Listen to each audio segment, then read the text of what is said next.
Hey there! Welcome to the Nana Yaa A podcast, where I'll be sharing insights on surviving the various phases of life as a youth living in Ghana. I am Nana Yaa A, your host.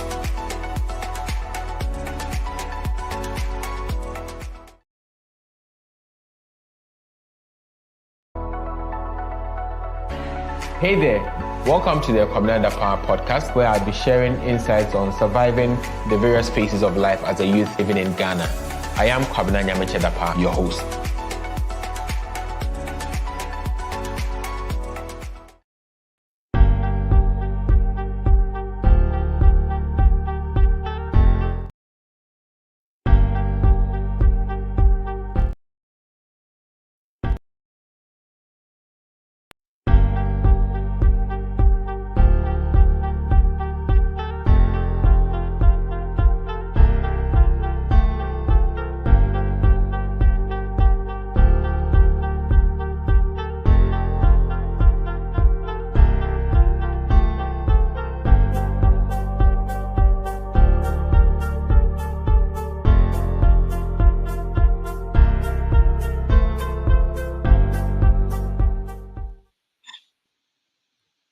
Hello and good afternoon or good morning or good evening, depending on where you are joining us from.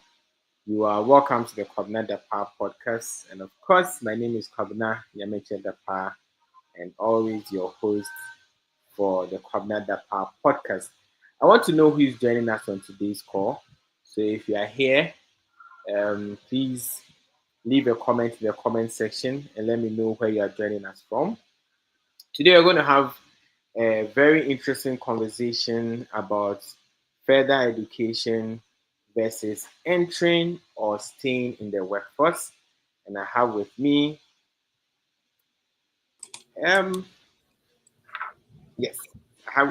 Dr. Nana Yaa Acquaye, and we'll be having a very good conversation.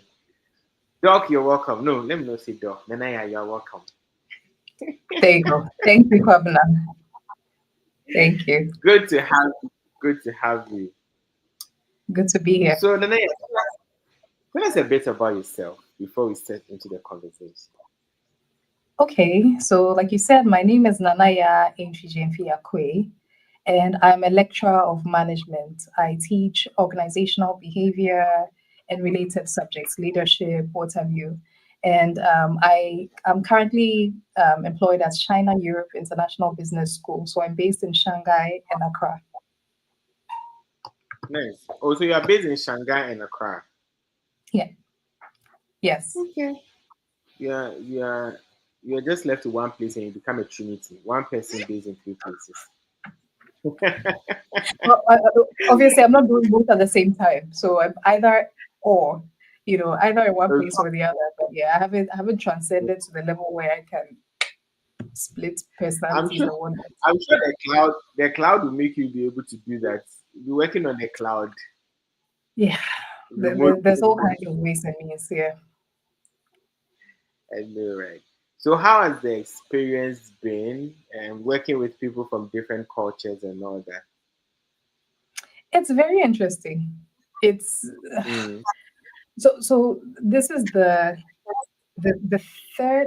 fourth country that I'm working or studying in, or let's say the third one apart from Ghana. So it's funny that I studied in the UK, I studied in Spain, and each one of them was different. So coming here was unexpected in that I felt like I had to start all over again because the culture, the expectations, the way people relate is completely different. But for me, I think one thing that is common all through the different places is it just underscores to you that there's no place like home, because there are certain things that you just cannot replicate. Their jokes are not your jokes. The Ghanaianisms are not here. Like somebody can just put something on Twitter. I don't need 2 seconds to know exactly what they're talking about because then I can laugh because it's a Ghanaian thing. You get it. But you don't really get things here. So yeah. But it's a very nice place to work. Very wonderful work environment. I'm actually quite impressed with China because this is my first. It was not my first time coming here, but getting the job was the first time that I actually entered China, and I was blown away. Okay. Yeah. Interesting. So, right into our conversation today, we are talking about further education versus entering the workforce. You know, Yes. this conversation became very prominent. So when we began, I think about 5 months or so ago, when I decided to start the podcast, and I was thinking of topics that will relate with people that I connect mostly with, and those would be young people, because basically this podcast has been put together to help young people make very good decisions going through life. So I try Mm. to uh, share my insights on some life issues and how they can make good decisions. And sometimes I bring experts like you to also come and share. And when I was just doing an ideas dump of the things that we could talk about, and I noticed that at some particular times of the year, right? We see people congratulating people. It started from people being called to the bar, then people now doing their masters. Then now the masters, we have foreign masters and local masters. The way they congratulate people who do foreign masters is different from the way they congratulate people who have done Ghanaian masters. And it was Actually. becoming a fact. Like, Charlie, are people really interested in, do they know what it really comes with to do like a Mm. foreign course or course outside? And is it that people just want to go outside, whether they are doing irrespective of the course, as long as they have left the shores of Ghana and they are studying outside, is a good thing. So that's what Mm. brought this conversation, about studying, about furthering your education or entering or staying in the workforce. So to begin with, Nice. I want to know how has been your background, like when you finished undergraduate, how did you transition into postgrad programs, and what what did you really look out for to make the decisions that has brought you to where you are? Okay. First of all, congrats on 5 months, on your podcast. Commitment and dedication it's not a joke. I've had a blog since 1922 and I can't even be consistent. So I really admire your commitments. Well done. Well done on that. Keep going. Very soon we'll go to the whole we say. But Yeah. now to actually answer your question about my own journey, I how did I make my decisions? Well, basically, I did my undergraduate. Well, I did all my schooling in Ghana up to undergrad level, right? And I did my bachelor's Mhm, degree at the University of Ghana Business School.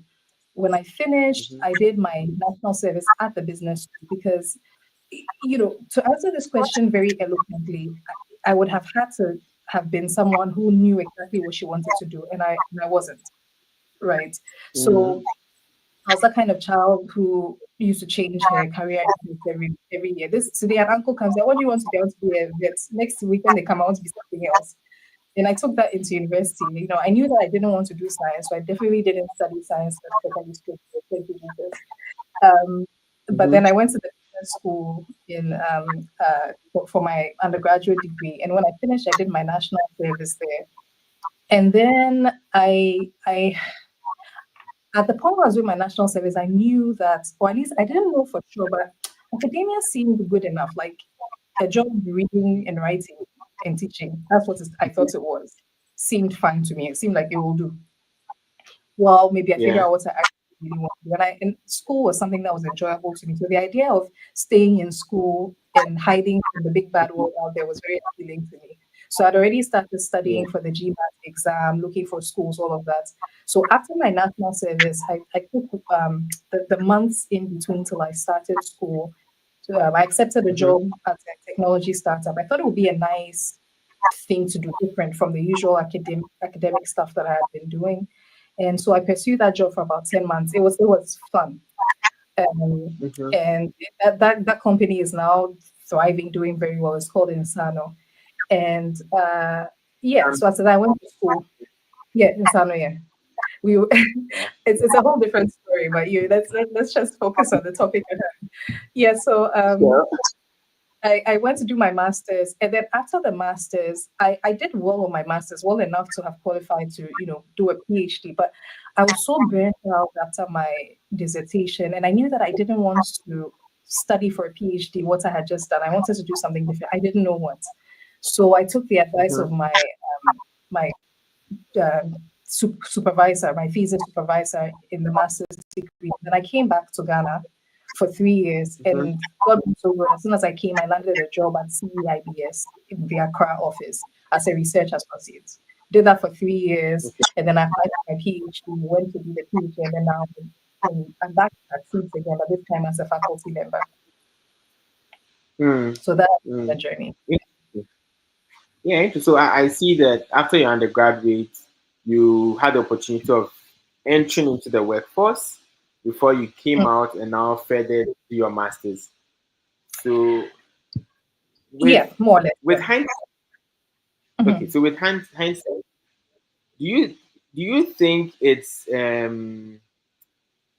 no? Let me put it this way: what are the benefits, right, of going into the workforce right after undergraduate, right, and probably deciding what you want to do as a master's degree, or going directly to do your master's right after undergraduate? What are the benefits of both sides? Because I don't want to say which one is better, so that we get the answer. It depends. So let me. I will answer the question you did not ask. Right. I'll go for the which one is ideal. Right. Okay. Thing, and then maybe I'll try and we'll break it down with subsequent questions and answers. So in an ideal world, perfect world where nothing ever goes wrong, whatever. The ideal thing is, I think, in my humble opinion, I think that it's good to finish your undergrad. If you're Ghanaian, do your national service, get it out of the way, and then go and work. Get work experience. I would say a minimum of 3 to 5. 3 is not even the ideal number of years. I would say 3 to 5 years. 5 years should be just about right. Then you can look for opportunities to do your master's degree. The reason I say this is a master's degree is like the answer is in the name. It's a master's degree. It's supposed to be an opportunity for you to master something. I cannot think of a single career path where you can master something just by sitting in a class and being a good student. Not even a teaching profession, which is actually where the classroom stuff happens. Even for teaching, you have to go out, practice actual teaching in class, try different students, different topics, different scenarios.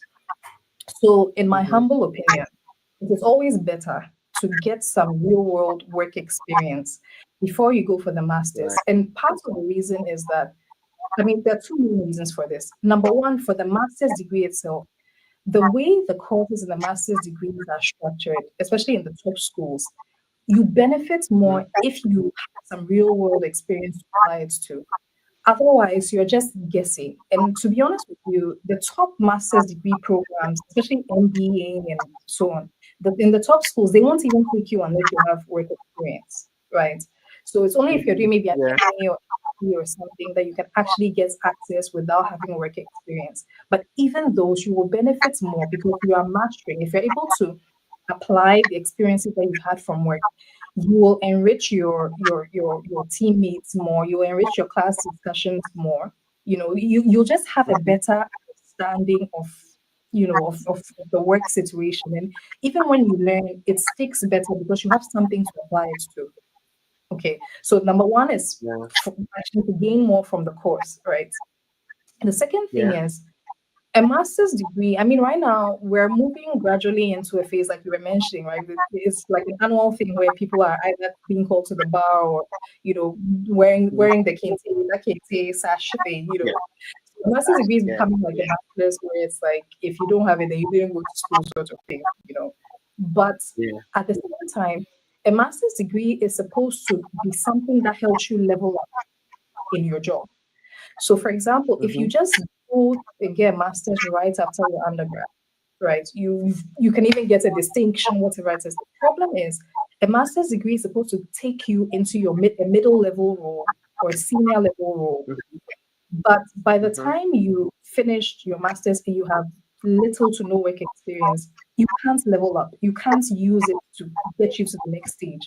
So now you have to find something else that makes you special because, and sometimes the mentality is, oh, I'll just do it and put it down, and then maybe 3 years down the line, when I'm ready for a promotion, I'll be there. But the problem is, If your master's degree is Mm-hmm. well, it's good that you have it. It clears the bar, at least you qualify. But Yeah. it doesn't, unless you go to a different company or something, it doesn't entice your employers to put more value on you because whatever you learned from the master's degree, they already have it. So you're not special anymore. Meanwhile, if you Mm-hmm. were there and you left and you came back, you have the work experience and you have a master's, they can't put you in the same role. You understand? So it's Correct. tricky, right? So that's the ideal world. But of course, Mm-hmm. real life doesn't work that way. So for me, I tend to be very pragmatic about it. I say, listen, I tell myself, you're an African child. We don't get Mm-hmm. scholarships by heart the way other people in other countries do. Scholarship Mm-hmm. secretariat is, you know what, yes, fund bobo. So if the Yeah. funding is available, you get a scholarship, you get a school. I'll say go and let the rest figure itself out. So that's my Mm-hmm. basic take on it, is that I've laid the foundation for where I stand Yeah. and Yeah. Yeah. I like that. I really appreciate that because I just noticed that the thing just looks more fashionable for people than the practicality to which you have brought to the fore. Most people, I feel that most people just do it because it's being done. I say this because sometimes somebody goes to do an MBA and you engage Mm, the person on issues and they don't seem to appreciate anything. It's like they yeah, just went there to just get the paper, I have the paper so that I look attractive. But looking yeah, attractive and being attractive are two different things. So I yeah. like I like how where you take it from. But more Just to to it. quickly react, sorry, just to quickly react to what you just said. It's true that some people might be doing it because it's the thing to do, but I don't necessarily see that as a bad thing. I think first of all, more education is Mhm. always better than less education. Like no matter how should I say incompetent you find people to be compared to what their degree suggests, they are probably at least a little bit smarter because they sat in a classroom for 1 year, 2 years, than if they hadn't done it at all. So for me, it's better to get people trained, even if badly trained. It's better than the counterfactual. But the issue is the other side of it also is if everybody is doing it, you can have all the Yeah. right intentions, but then if you don't, then you are behind. So it becomes a catch 22. Maybe you have the But right values, right? So yeah. Nana, what about the opportunity cost? Okay, so let's look at it from this way. You could have done something probably which is not a master's, maybe something like an apprenticeship, a more maybe practical thing. Maybe Mm, you could learn something in maybe take a practical course, maybe data analytics, how to use this mm, data analysis tools, things like mm, that.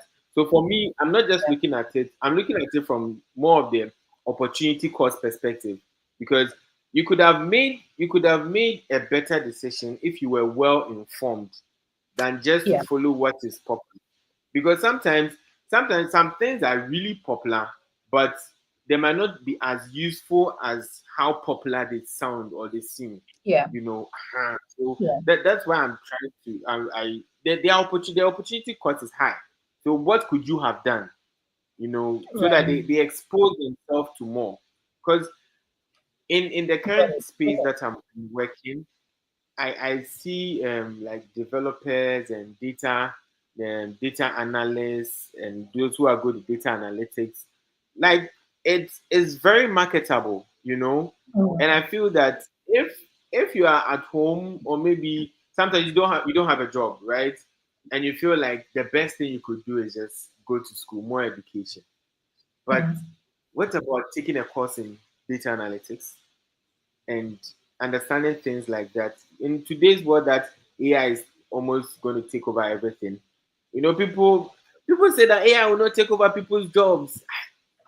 I yeah, find that like a sweet lie. It's like saying that the typewriter will not take over people's jobs. It did take over people's jobs, but so you just have to yeah, evolve because that's it's going to happen anyway. So yeah, so I feel like it's one of those things. But yeah. let's dive into the next question. Do you Okay. think that I some wanted to react because quickly to what you said, if you don't mind. But if we're out of time, then don't worry. no, We'll probably come around to it no, anyway. So no. yeah. Yeah, let's talk. I'll Let's talk. speak about the certifications you were talking about, right? Because it's something that I was thinking about as well with the data analyst course and all of that. But I think Mm-hmm. just quickly reacting to people being at home and taking their time. So you see, the issue is it depends on the person. You see, if you're a very focused, very self-driven person, you can be at home for 6 months and get like Mm-hmm. 5 certificates because Coursera is the internet. If you have internet connection, you're fine.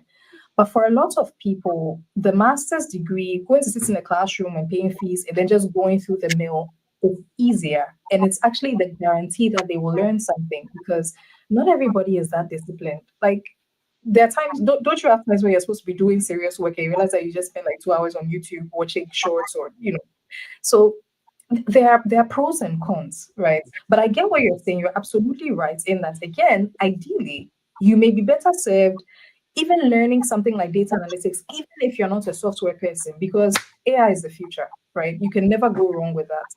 But then again, if you know Yeah, yourself and you don't think that will work for you, then you might need to explore maybe a more traditional schooling path to start with, and then maybe later on explore, other certifications and so on. But yeah, please go on.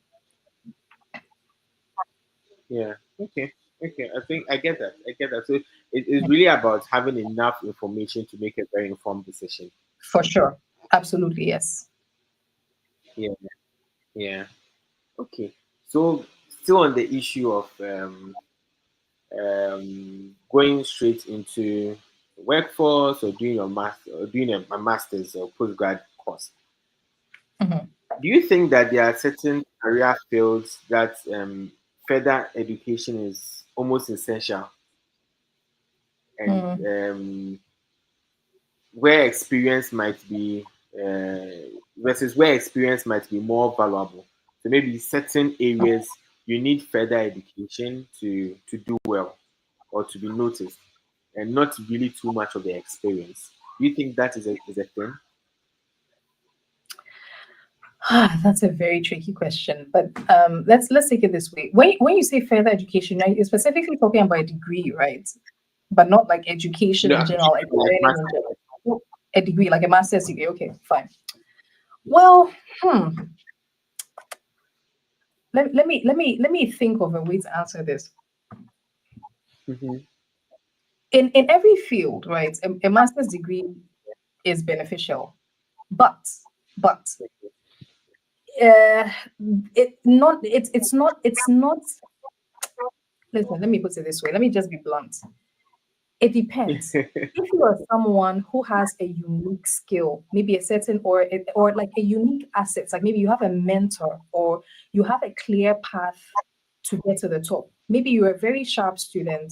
Maybe you aced your professional exams even before you finished your undergrad. So like you are on the trail, like to go to the top. I know someone actually Mm-hmm. one of my mentors, right?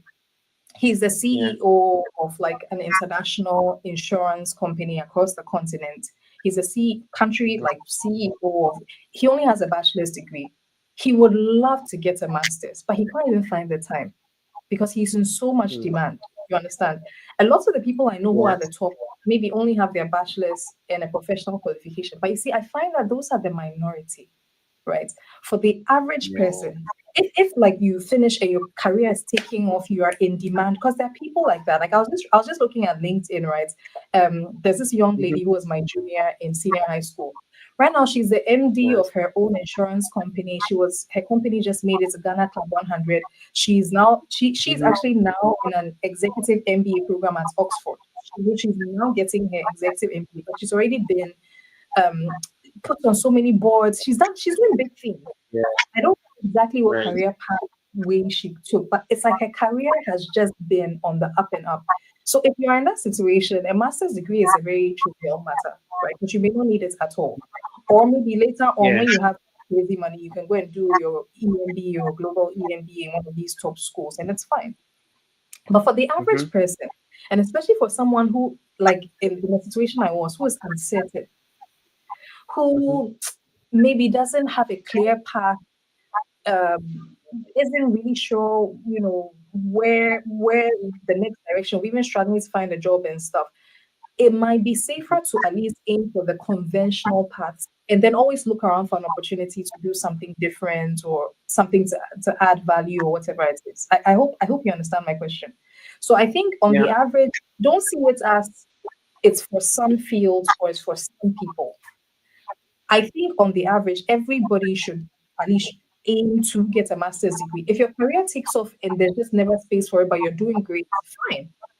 But if not, Mm-hmm. then aim for it at a point in time. Because you just don't want to be in a situation where you're very senior, you have family and other responsibilities, but the one thing that's standing in the way of this promotion that you need is a master's degree.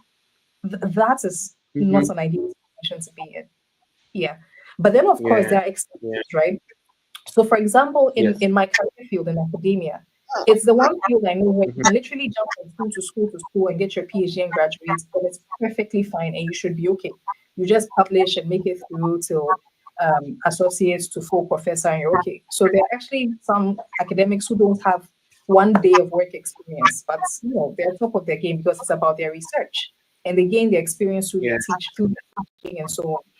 But even that, and I always used to say this before I even got my PhD, one of the reasons why I actually jumped on the decision to come back to Ghana after my master's.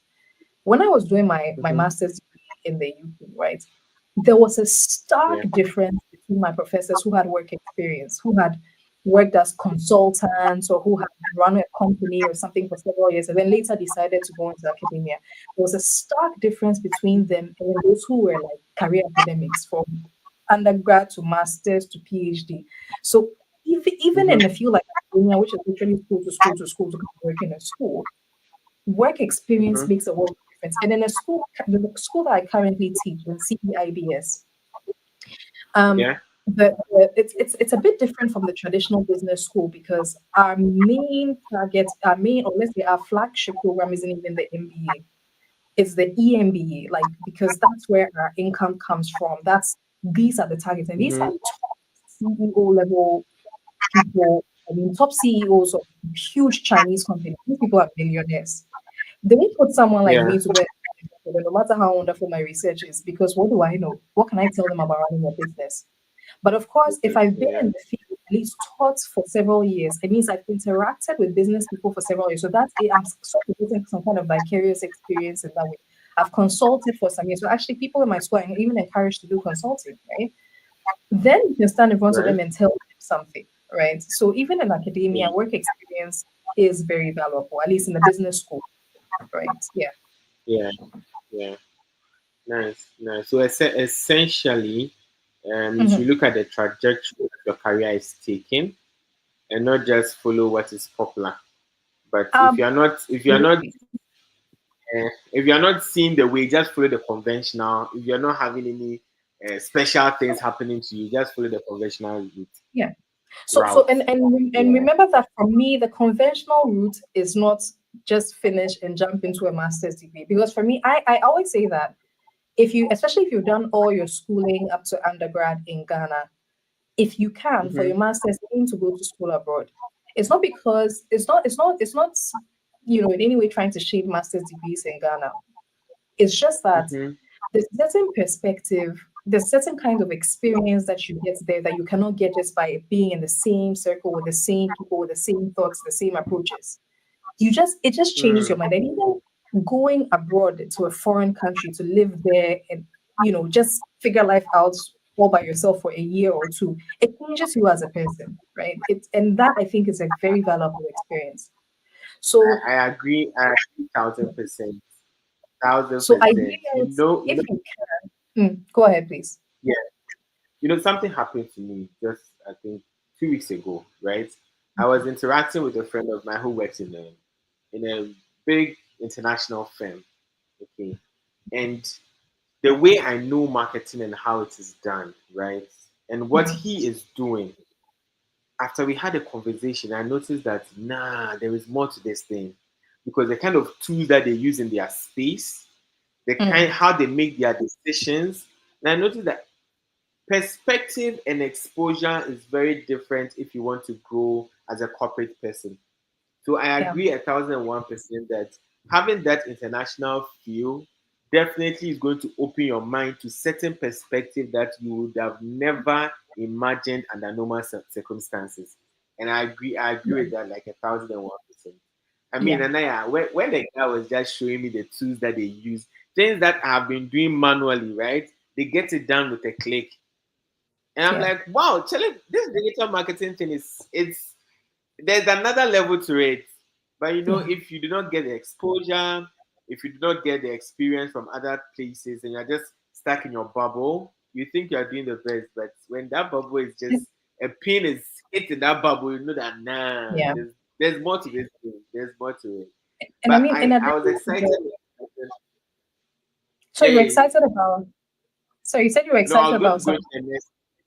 I was going to go into the next question, but you So make before your you move on, just to say that, like, you're even talking about the hard skills, right? The hardcore, the technical knowledge, but the soft skills. yeah, Sometimes, if all you get from the program is confidence, to be able to call an elderly person by their first name in a respectful way, like that, I didn't even know that that was a thing till I got to LSE, and my professors were telling me they were upset with me because I just couldn't not call them professor so and so. It took me a yeah, while, but you see, even being able to meet someone and look them in the eye and shake their hand, because we don't do that back yeah. home. And if you're always at home, you're always in that mpacho frame of mind, so you don't gain that Mhm. confidence. So there's something to be gained by Yeah, studying abroad. But again, it's not to say that if the doors don't open up, if the stars don't align, you will be less. Like I said, I know a lot of people who did all their schooling in Ghana and they're still at the very top, right? So if you can get the opportunity, if it doesn't work out, relax. I'll as we go along, I'll also share other things, other pathways that you can take to still get that experience, right? Even if you don't get to yeah. do it at the master's level or yeah, maybe right Interested. at I'll be undergrad. interested in. Yeah. I want to know. I want to know that. I'll be No, very no, no. interested Okay, in sure, that. no problem. I'll You tell can you. I'll put give it you so all that the you key. can talk about. So yeah, definitely we are having this conversation with Nana Yaa and our audience online.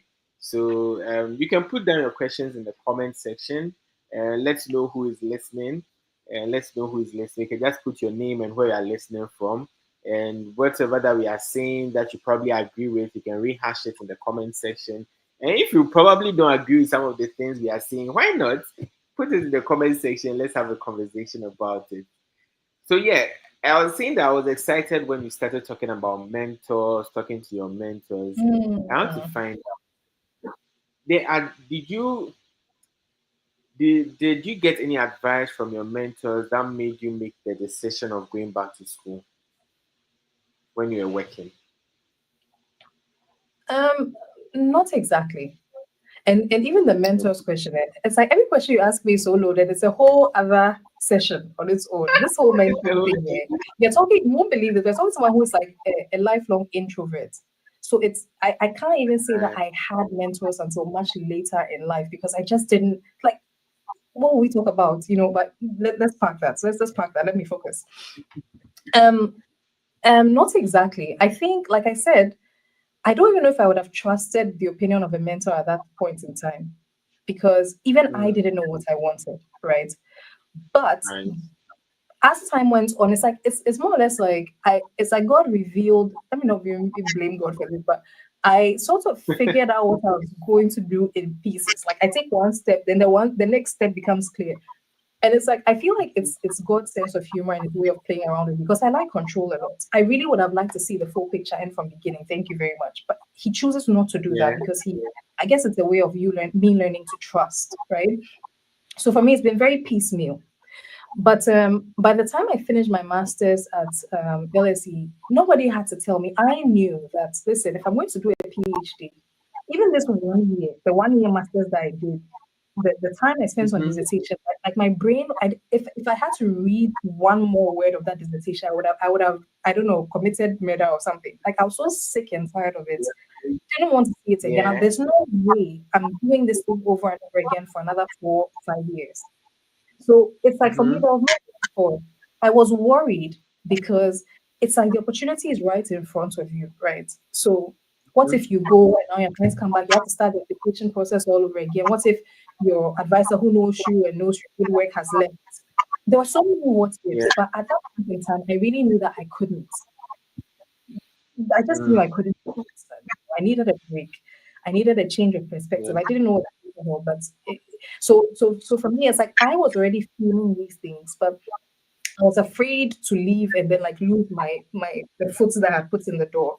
So it was when the yeah, course advisor told me, so I went to see the course advisor. When she told me, yeah, go get some work experience, clear your head, figure out what you want to do, blah blah. It was like a confirmation for me, right? So it wasn't necessarily mm-hmm, that she, but it's like it gave me the added confidence I needed to make the step, take the step I knew I needed to take. Yeah. yeah, yeah, So, I mean, okay, I guess this okay, just goes to people who are in the same situation or who are uncertain, right? yeah, Generally, even when you're uncertain, you have a certain inkling in your heart. You have a certain direction that you are prone to take. So maybe what you actually need is confirmation. Like, is this the one? If not, then maybe you can think of something else. But I don't think it's necessarily about somebody telling you what to do because maybe that wouldn't even be sufficient for you. It won't be convincing enough for you. yeah, Yeah. yeah. So I see from what you're saying, a lot of self-discovery, a lot of Mm, experimentation, trying to know mm, yourself more, and yeah. sometimes sometimes experimenting and discovering yourself can be scary because Yeah. for me at some point it was like I just don't want to waste time, right? I want to get everything right so that I don't waste time, and it's like discovering yourself is like, when am I going to get it right? When am I going to get it right? And Mm, and today I hear a lot of elderly people say that young people of today, they don't want to be mentored. They don't like apprenticeship. And I feel like the mentorship that maybe people of old knew, or the mentorship we have been mm, used to, need some rebranding, because sometimes I see that mentors try to relive themselves, like in other young people. It's like I was not able to do this. Maybe I can relive myself in this young man, mm, and then like they redefine the person with themselves. And it's like mm, if a young person who wants to discover and find themselves is like, hey, hold on, I've done this thing before. Listen to me, that kind of bruh. thing. You know what? I even regret using the word mentor now because the person that I even described as my mentor, he, I've never even spoken, like I've never even said the word, like he and I have never had a discussion that's used the word mentor ever. How this person even came Yeah, into my life, it was nothing to do with career, nothing. It was more like a fellowship thing. But it's like the relationship just developed. I never had to ask him, do you want to be my mentor, like a proposal or something. He never has said, you are my mentee. Let's meet today at 4. Never. That has never happened.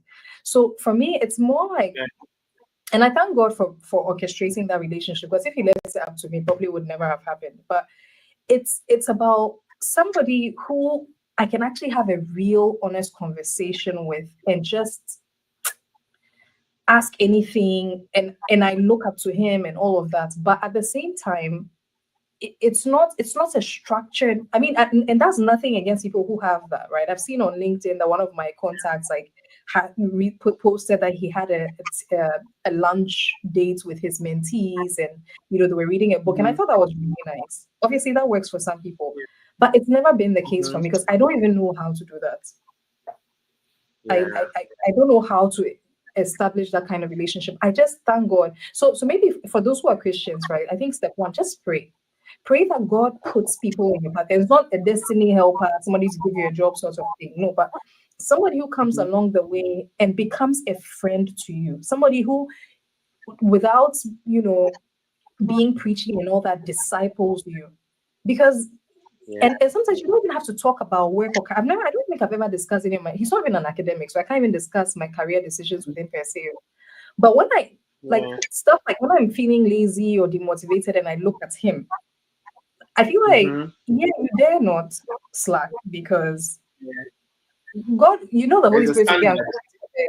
to come and whip you. Like you just know, like there are people that you are coming after, so you have to be in line. in a sense. So Yes. yeah, just, and I think this Yeah. is just encouragement to people out there who struggle with this awkwardness of how do I propose to a mentor sort of thing, that you can still have a That's mentor. interesting. How you propose to a mentor? Let's say you be my mentor with flowers and chocolates, and then every day you have All to be right. calling them, send them a Valentine's Day card, Christmas card. But I don't know how to do this. I don't know how. God help me, I don't know how. So for those who are like me, awkward like Yeah. me about things, like you can actually have a mentor without it being that kind of thing. You can actually have people who even mentor you from afar. But again, if Yeah. you have the chance and you can get it, I'd say go for it. Like the lunch date, we meet twice a week or twice a month. That I think that's super as well. If you can get it, go for it. Yeah, Yeah. yeah, Yeah. Cool. Cool. I think yeah. this will be the last question. We want to be exactly 60 minutes. 1 hour. We have done like 47 minutes already, You're way more and it feels disciplined like than a minute. It feels like a minute. me. How time flies. So yeah. Yeah, So this is the final one. So if someone wants to enter the workforce but still wants to develop a profession, what are some of the alternative learning or upskilling methods that they could consider? right. So thank you for Yeah. asking this question because it comes into this certification thing that I mentioned earlier, which I think is very important. So Mm-hmm. for me, right, I feel like one very much overlooked or like best kept secret in professional development is certifications. In certain careers, it's Mm-hmm. more obvious than others. Like if you're in accounting, nobody has to tell you better go and do ICA or ACCA. It's Yeah, it's I just it's see. almost like going to medical school. What are you not? Why are you not doing it? You get it. Yeah. But if you find a field that you're interested in, find out what their certifications are. Now, the reason why, and then I'll say that in the case that you want to further yourself, but maybe the funding is not ready, or ideally you want to be working, right? And get at least 5 solid years of work experience before you even think of a master's or whatever it is. Um, Mm-hmm. Certifications are great because usually they are in parts. So it's not like a master's Mm-hmm. degree where you need $10,000 or you need, let's Yeah. say, 50,000 Ghana cedis to go and pay your fees or whatever it is to get it done. You probably pay some amount of dollars that probably if you save enough, even on a national service job or something, you can probably save up and pay for maybe part one or maybe go for some Mm-hmm. classes or something. Like, it's actually in parts, in smaller bits, so that you can actually afford it. And this is something that Mm-hmm. counts toward that you're doing, right? For most jobs, having a certification counts for something. And this idea of time, it's something that came up to me when you mentioned, not wanting to waste time, not wanting to make mistakes. One thing that I think the Holy Spirit brought to my mind, a few years Mm-hmm. ago, that actually made me calm down a lot is I had to think, Nia, at what age do you plan to retire? Let's say 65. Mm-hmm. How old are you now? So you have what, like if you're 30 years old, you have 35 years. Yeah. How many, if you think about it, like when you get to the peak of your career, how many years do you need to make an impact? Like maybe to be in a CEO role, maybe 10 years, right? So it means you have Yeah. 25 years to iterate, figure yourself out. So really at the stage where you just finished undergrad, you're in your early to mid 20s, even like I'm almost 40 now and I've not made 10 years because I took this meandering path. And but if I look Mm-hmm. back, I don't there's no one single thing about my career that I think I should change. I wish I could have done it earlier, but I Mm-hmm. see the value in all the detours. I see the value in every part of it. Right. Mm-hmm. So the point is coming back to the certification thing, even if you don't have money or whatever, so you have to save up and take your time. How long is your career? Stick to it Mm-hmm. and do it. Don't be discouraged. You see people finishing and wearing their gowns and taking pictures at graduation. No. No. Stick to your path and be patient. You will get there. You will get Yeah. there. You Yeah. can't. I mean, for me, when I look at there was a time when I really didn't even like going to LinkedIn because it just makes like every day somebody is doing something, doing something. So it's like, Shade, now I just use it to feel happy for people, number one. And number two, motivate myself. Like, oh, this person won this award. Oh yeah, Charlie, we have to win more awards. Like we have to do this. Oh, this person has done another course. Oh, let me cry. This course I started on Coursera. I had to get back. You get to like not to be jealous Yeah. or try and compete with people, but Motivate. just to enjoy yourself. There's more to do. You get it? Mm-hmm. And it will Mm-hmm. take a long time, but it's okay. It's your path. Stick to it. You get it? I Stick like to it. that. And God blesses that kind of faithfulness, in all honesty. Yeah. Yeah. Yeah. So I yeah, like sorry, that. and I It's your mentioned the certification. So do your professional exams. That's number one. I almost dropped the ball on this. The second one is actually this thing that you mentioned about data analytics. If maybe you mm-hmm. already did a professional exam, or you're between exams, you're bored, you want a change, or maybe you finish your professional exams, what next? Listen, data analytics, AI, ethics.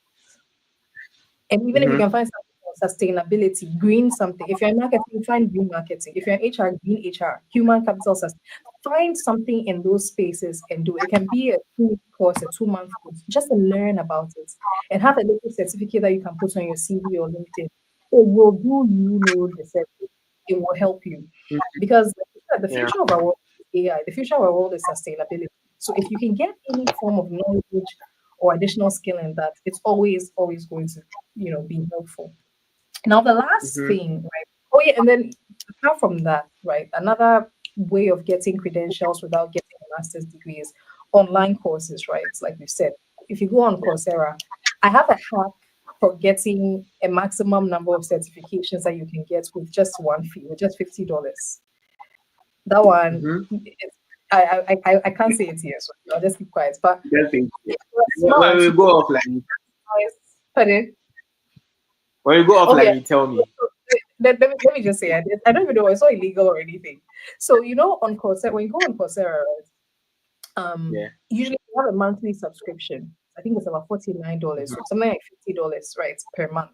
So if you subscribe and and Mm-hmm. it takes you 3 months to finish the course, it means you're paying $150 for the same course. If you learn fast, you can even get 2 certificates for the same $50 because you finish everything within 1 month. Now the hack I Yeah. figured out is for almost every course, you have the option to audit the course. So Mm-hmm. you click on enroll the course and the price thing comes up. At the bottom, there's a small link that's written very tiny, audits the course. What auditing does Mm-hmm. is you are able to do about 80% of the course. You won't do the quizzes. Maybe there are one Yeah. or two materials that they won't show you. Now you can audit the course, do about 85% of the course without subscribing. So it's just with your normal Coursera account, no subscription. When you finish auditing the course or a number of courses, then you just find a 1 month stretch where you know you will have time. Then now you enroll for Yeah. the course and finish up the things that were outstanding because they won't make you start from scratch. They'll just cover the portions that you hadn't done. So you can actually get a number of certificates if you're disciplined just for fifty Yeah. We dollars. didn't. You squeeze and marathon it within that 1 month. And the rest of the time you audit the course. So yeah, that's a All hack right. for me too. Got it. Got it. Got it. Okay. Interesting. I've learned a lot. When you were talking about owning your own process and all of that, I Yeah. noticed that I had I had an interesting trajectory right after school, right? So Mm. I I did economics and statistics. When I got that course, I knew that I'm going to work in Bank of Ghana. I'm getting there. But after after I completed, I ended up in the In hospitality. general. And I ended up doing hospitality. I entered into marketing. At a point, I started selling books. At a point, I had to drive Uber. At a point, I went to manage a Yeah. small guest house in my area. Like, this trajectory really I can made take me it to cry. You're falling appreciate, into HR. like I was falling into HR. But it has made me a very valuable person today. All Yep. those little experiences. And when Yeah. I'm making decisions and when I'm acting in my marketing role, I notice that I'm able to get quick wins because I'm a hands-on person. I'm a Yeah. very hands-on person now. And during that time too, my salary wasn't any amazing thing, but I was doing a lot, and I was still doing my certification exams. And today I'm certified with Mm. Sim UK, and it Yeah. also adds some grit and some gravitas and some confidence to me and the things that I do. So I really get it when you say you just have to own your trajectory and Mhm. learn from it as the time goes. See other people's success as a motivator and not a Yeah, competition. yeah. Yeah, And yeah. one That's, thing that's, quickly, I almost forgot this. You know, I told you that there's a way in which, even if you don't get the opportunity to pursue your masters abroad, all hope isn't lost because there's more. So let me use this opportunity to pitch that in. So okay. one thing people don't seem to realize is Harvard University, Wharton, Mm-hmm, INSEAD, mm-hmm, ESA, like almost any top business school you can think of, they have executive education courses, certificates. So mm-hmm. you can do all your courses and everything in Ghana. But the thing is, Mm-hmm. how much value you're able to put on yourself at work. If you even work in the public sector and you rise through the ranks Yeah. and become a director, you can actually go and get a certificate from Harvard University. And you have it, and Mm-hmm. you will get, you see, at that level, right? That level of learning, when you sit in the classroom, you're sitting with top people from around the world. It's not just somebody who has money and has been able to take their child to go and do a master's. So that kind Yeah. of experience can even be more valuable within the 2 weeks that you go and do your residency program at Harvard or whatever, can be more valuable than the 1 year or 2 years that you go and do maybe in some smaller university in the UK or something like that. So if you get the opportunity to do your master's, go for it. If not, don't despair. Work hard, and even if you don't make it to CEO or director general level for your organization to sponsor you, those Mm-hmm, courses, right? Let's say if you have $1,000, $2,000. So mm-hmm, what I'm basically saying is, as long as you are able to do well enough that you can even afford to take yourself on a vacation, one particular year, instead of going to sit in your cousin's house in the UK or the US or going to Dubai and taking pictures, you can actually save that money and go and do this mm-hmm. course. It's on your CV. You've been to Harvard. What? Who can tell you anything? Yeah, I You know. understand? You will Yeah. get the value of the experience because you have the work experience. You can actually bring stuff to the table. And those programs are not difficult to get in once you meet the qualifications. So they'll Yeah. have something like maybe 10 years of work experience or 5 years of work experience, or somebody who has Mm-hmm. led a team. By that time, you tick all the boxes. So you don't have to Yeah. have a degree, master's or undergrad. You can get a certificate from top schools that maybe you wouldn't even have dreamt to qualify for a master's because maybe you had some second class upper or second class lower. You feel like "Charlie, they won't take me." You can still find your way. So don't despair. If you can't make it, just keep trusting. Keep trusting in first of all, trust in God, but also Yeah. trust in the process. If you are taking your time, applying yourself, and taking every opportunity that comes, you will get there. You will Yeah. definitely, Yeah. yeah. Great, great, great, great. This has been an interesting conversation, right? I have Nathaniel and Beatrice ask some Oh, questions here. But I just have about 30 seconds more to hit my time. 1 hour. I just don't want to go beyond the 1 hour. So My what's a my good time here is 12:52 though, so we have about 8 minutes. 8 minutes? So But we started at mhm, exactly four. Oh, okay. Okay, all right. yeah, Then there's I a bit think of time. I was looking at the wrong time. Okay, so we have some time. We Okay. do have some time. Okay, let me start. Let me start with Nathaniel. Nathaniel is asking that, how do you manage work and schooling at the same time? I don't even know how to answer this. You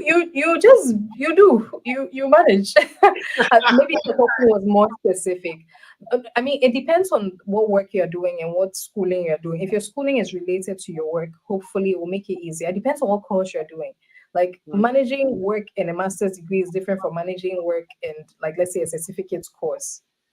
right. Is like I find it hard to frame the question, or maybe do you have an idea of maybe what the meaning behind the question I so that I think can. I think basically he just wants to know how you survive when you are multitasking really because Oh, like how do you make it easy? Oh, my brother, is not easy. Didn't you hear the adult think it's a scam? Didn't they tell you? They didn't give you the memo. Let me hand it to you. Adulting is however scam. you try. No. So the truth is there's no easy road to it, right? Yeah. You have to be disciplined. You, even if you are a disorganized kind of person, you have to at least you have to be organized enough that you know what your deadlines are for work. and you know what your deadlines are for school, even if you're the last minute kind of person, which I don't recommend, but if you happen to be a last minute kind of person, just make sure that you always have time in the last minutes for work and for school, and the two don't clash.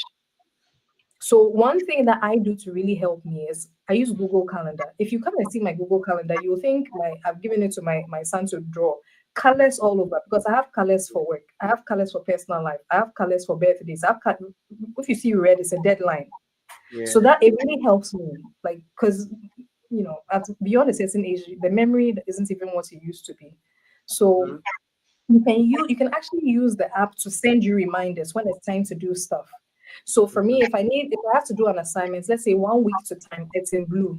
But the week of the assignment is in red. So that even if I'm procrastinating, being complacent, by the time that I'm hitting, like, it's like 3 days to assignments and I'm seeing the red, I know that no, I need to sit down and do this. Sometimes Yeah. it means you have to skip, I don't know, skip on sleep. Sometimes you might have to skip on a meal. Sometimes you might have to skip on like a Ghana football match that you really want to watch. But yeah, like there's no easy way around it. I think maybe finding a way of organizing your time so that you hit all the important deadlines. At least that will get you through. Yeah. Yeah. Okay. Nathaniel, Hopefully that answers the this question. answers your question. I really like the part where you spoke about coloring your Look, Google Calendar, because look. I'm going to do a presentation on time management with a certain company, and when I was preparing my slides, I was even learning myself, and what you said really makes sense, because I do a lot of my planning on my Apple Notes, and Oh, I have over 1,000 notes. So everything that I do, my company, when I mm, start to become my new place, I open a whole folder for it. So everything that I do is there. My family life, everything that I do is there. My finances. When I get mm, ideas on the spot, like I write almost everything, and yeah. the calendar too really helps. Like right now, I've stopped writing. I've stopped writing in books because Yeah. sometimes I Yeah. write in books, and sometimes I can't find those books. So now I'll stop writing in books. I always write on my phone, and I buy cloud space Yeah. so that when I change my phone, I always get everything following me. Right. So yeah, I So think I that also used to use Evernote, but then they started to try and bring some funny pricing models. So I switched to Microsoft OneNote, which is okay. free, and the cloud Yeah, space is also free. So yeah, like we also writing, because sometimes when you hold, and that, I think that's one thing that the calendar helps me with. When you hold all the dates and the deadlines in your head, it's a lot of pressure. You always feel like you're running late. But sometimes when you put it in the calendar, it distresses you because you know that this thing is due on Wednesday. So today I can focus on this one thing. This one is not urgent till tomorrow. I don't have to pay attention to it. The same way yeah, with the note taking apps. It also helps you to get ideas off your head. So you have a notebook for work, you have a yeah, notebook for, I don't know, church stuff, you have a notebook for whatever. So anytime you get an idea, you can just take your phone and write it down so that you don't have to hold everything in there because, like I said, it's very tensious. yeah. I'm be very tensions. That doesn't help. Yeah, so Beatrice Okay. is saying, my name is Baba Edu, watching from Takwa. Thank you, Baba, for watching from all the way Takwa. Very insightful. I personally read psychology as an undergrad, not knowing what exactly I wanted to do. After national service, I got a job with a recruitment company where I have been doing what I've been doing for the past almost 5 years. Then I noticed, then I thought to add more value. The experience now informed which path I want to go. I am not capable of reading a master's course financially, so Right. I learned the HR certification course, which I thought would give me higher experience. And Experience. And what happened? Did I lose something? it looks Maybe. like it got truncated. So Yeah. maybe I think I can guess what she was trying to say. That maybe she did the, I could be completely wrong, but in the interest of time, I'm just trying to fill in the gaps. Maybe she's trying to say that she did the HR certification course, which maybe she's hoping will take her to the next level. But maybe after doing the HR certification course, she's still at the same level. Yeah. Um, I don't know which one you did, whether the PHRI or SPHRI. Now, in certain fields, right, the professional course isn't as, should I say, regularized as others. So in accounting, for example, if you go work for an accounting firm or high experience in, okay, it's the same.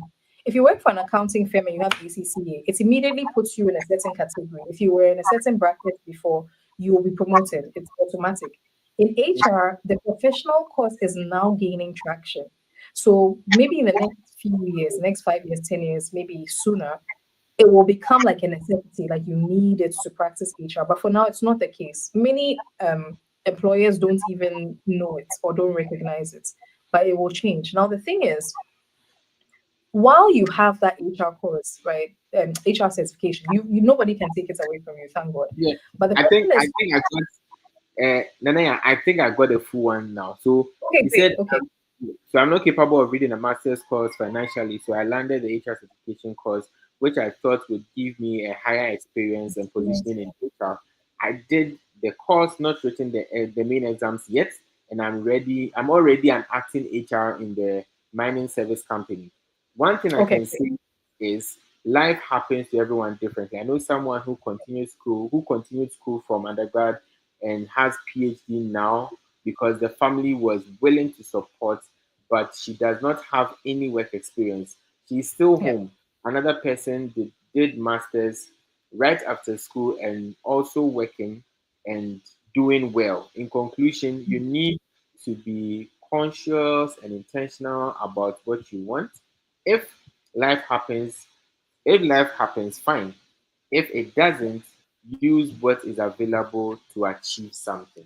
Okay. great. Thanks for Okay, adding to good. So thanks for the advice. But just quickly to land on what I was saying, because it's not exactly what your hers was more of a comment than a question, but comment. I Yeah. would the advice that you didn't ask for, Beatrice, but the advice that I would give is apart from the HR certification, right? There are other even within the HRC, if you go to the HRCI website, they have courses that they offer on ethics, people analytics, especially people analytics, because AI and technology has become so important in our world.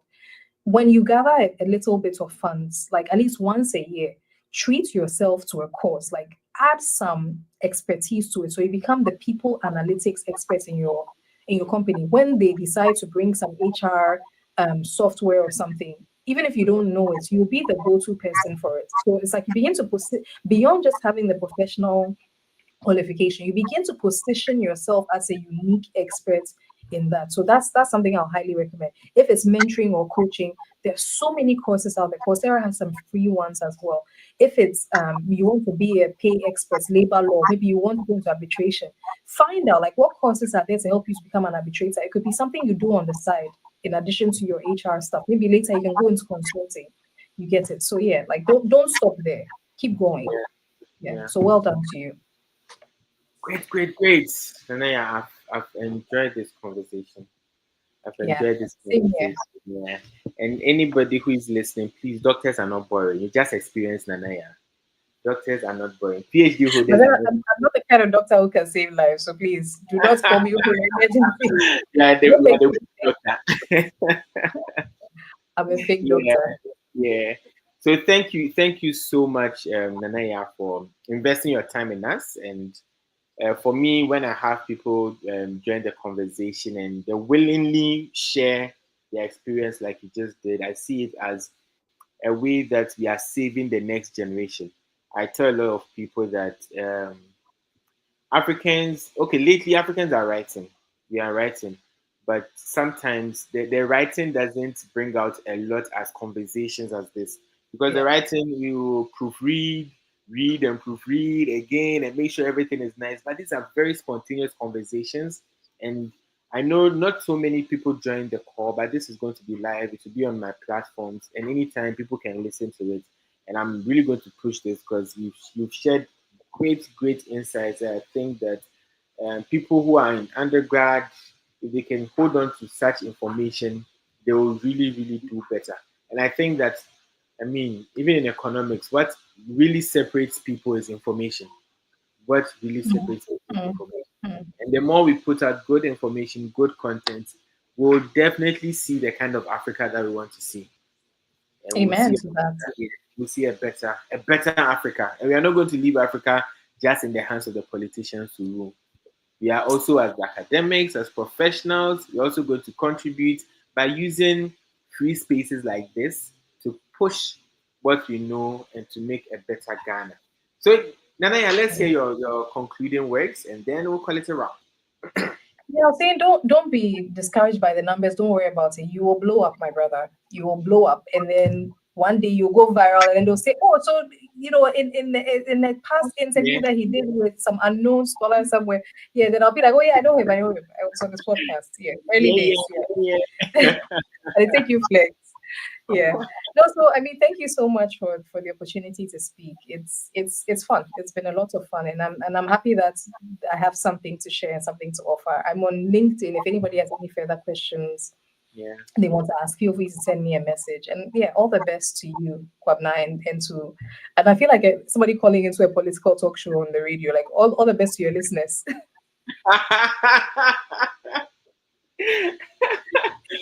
Somebody told me that no, you won't see that one here. It's fine. We'll talk about that one later. We'll talk about the backstage. Backstage. All right. So to our listeners out there, thank you so much for investing your time with us. This has been the Kwabna Dapa podcast, and we are dedicated to providing you with insights that will make you have enough information to make better decisions as you survive through the various stages of your life, especially living in Ghana. Do well to share this link with your friends, leave a comment. We want to hear from you. And if you have any topic that you think we can talk about that would meet the mission that we have, please drop it in the comment section, or you can send me a mail, kwabna@kwabnadapa.com. That's kwabna@kwabnadapa.com. If you cannot spell it, it means you're not a Ghanaian. You should be able to spell Kwabna. So kwabna@kwabnadapa.com. I'll definitely leave it in the comment section. So let's connect and let's do more to see the kind of Africa and the kind of Ghana that you want. So thank you everyone, and bye for now. Bye.